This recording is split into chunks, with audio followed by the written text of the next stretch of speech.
Welcome to Toke. This has been a while since I've recorded anything, and so much has happened since I've done this last video. Um, Everything from the movie Unplanned having come out, from uh, Donald Trump Mueller investigation being over, and all kinds of things. I decided to wear my Make America Holy Again hat. I I actually have one that's red, and at some point, I guess I could wear it. But I'll be honest with you, I know there are so many weird people out there that, and that might be where this talk will go. Um, Again, this is Toke, Thoughts of a King, and I am a king. So I will just some random thinking of what's going on in my mind. My setting is different, by the way, because I am here in Maryland. This is a state park, and so you got all the trees and stuff. So it's just outside of Washington D.C. I'm I'm going to be attending this conference in the next couple of days, and then going up to visit my little grandbaby, my youngest of my 6 grandchildren now. So, like I said, a lot has been happening, and I'll cover what I can. I started with talking about this hat and the fact that I have a red one that, quite frankly, I have not chosen to wear very much because I know people get, how's it say, triggered, and they would probably confuse it with the Make America Great hat again. That somehow people that are wearing a hat where your face is exposed, and they're comparing that to the Klan.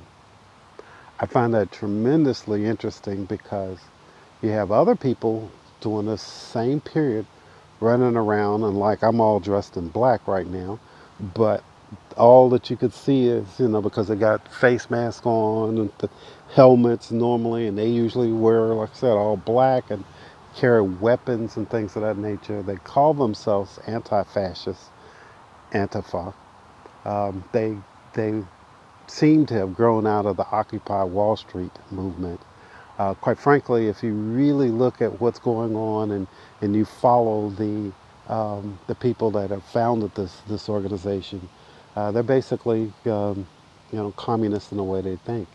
Yeah, I use the word communist because I think we need to start calling things what they really are. Um, Communism is what's is a thread behind so much.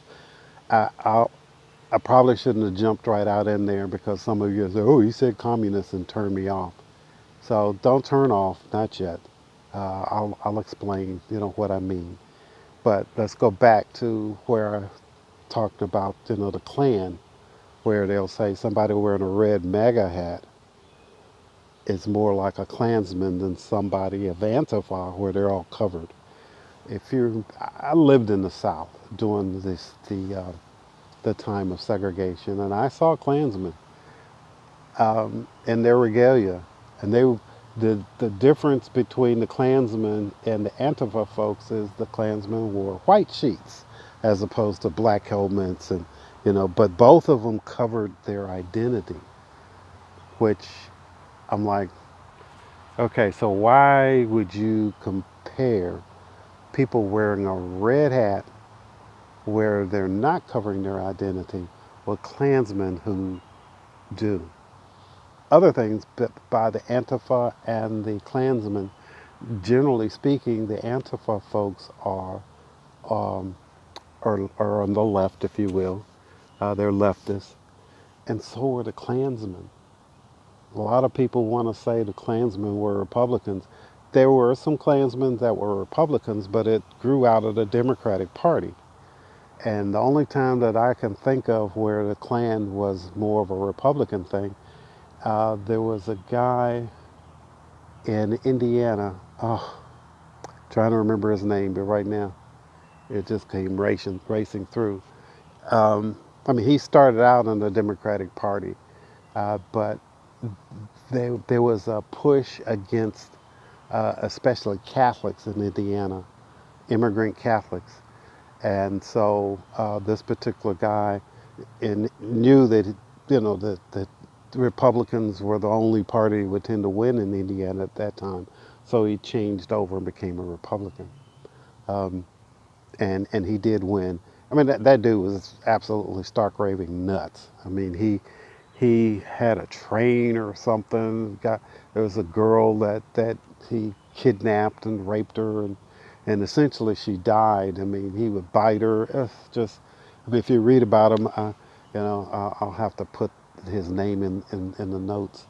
Um, but the dude was just stark raving nuts. So, and then some people like to say David Duke was a Democrat. Um, what you got to understand when you're dealing with, and I'm going to go to the communist term again, when you're dealing with folks that think like that. I've read a book by this lady named Bella Dodd called The School of Darkness, and she had fallen for the communist way of thinking. And what I noticed in the book, she talked about how the communists and the Nazis, they were all together. They were, when after World War One, they knew they were kindred spirits. But through World War Two, when things weren't going very well for the Nazis, the communists switched sides.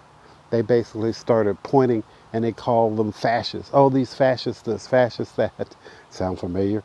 So everybody's a fascist, that's against the communists. And and of course the Nazis were more than Nazis, and of course the Italians, the fascists there. All of those were liberal people. They're all on the same side. It's just they will throw the other one on under the bus if it's at all convenient. It's fascinating to me what they do. So in this country, because the Klansmen, which were Democrats, uh, were it's more convenient to throw them under the bus now. And of course, the neo Nazis. There are not a lot of those guys around either. That's what's really hilarious to me. But there are plenty of Antifa folks, the young kids in college that are maybe not in college, and maybe they might have dropped out of school, whatever. Because I know Occupy Wall Street. All of these are very leftist folks that Vladimir Lenin used to use the term. He called them useful idiots. That they are um, they get all emotional and they're ready to do all kinds of things. They rally. They'll be loud and scream, and they're people that today will pay these folks a few dollars to go and scream and holler. You saw it in action in the Kavanaugh hearings, where there are folks that just one after other. They bust some of those people in. They paid plane tickets. There's a book that just came out. Again, I need to put it into the notes, where two women did some real research, which doesn't happen in our media today. They went to ask questions of people, and they did research, and so they found out that a lot of those folks are bussed in. That happens a lot, where you see that people that are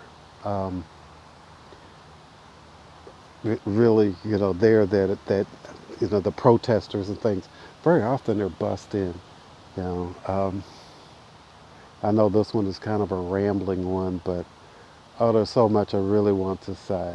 Um, I, I